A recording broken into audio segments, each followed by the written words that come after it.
Jalan மஸ்ஜித் இந்தியாவில் 134 ஆண்டுகள் பழமை வாய்ந்த தேவஸ்ரீ வீர பத்ரகாளியம்மன் ஆலயத்திற்கு இன்று புதிய இடத்தில் நிரந்தர நிலப்பட்டாவுடன் 4000 சதுர அடி நிலம் வழங்கப்பட்டது. கூட்டரசு பிரதேச அமைச்சர் டத்தோஸ்ரீ டாக்டர் சலேஹா அவர்கள் வீர பத்ரகாளியம்மன் ஆலயத்திற்கு புதிய நிலத்தை உறுதி செய்யும் அதிகாரப்பூர்வ கடிதத்தை ஆலய தலைவர் திரு பார்த்திபனிடம் வழங்கினார்.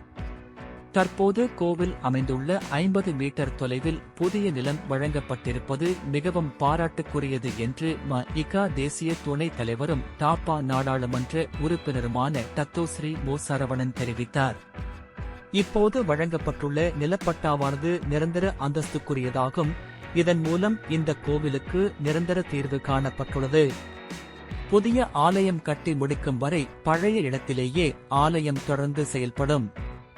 இந்த தருணத்தில் பிரதமர் டத்தோஸ்ரீ அன்வார் இப்ராஹிம் மற்றும் கோவில் நிர்வாகத்திற்கும் மனமார்ந்த நன்றிகளை தெரிவித்தார்.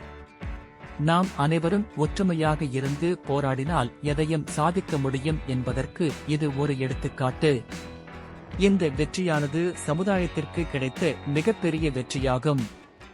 இதனால் கடந்த பல நாட்களாக நிலவி வந்த சர்ச்சை மற்றும் விவாதங்கள் ஒரு முடிவுக்கு வந்துள்ளது. மாயா நியூஸ் தொலைக்காட்சியும் இந்த மகிழ்ச்சியான தருணத்தில் நன்றிகளையும் தெரிவித்துக் கொள்கிறது.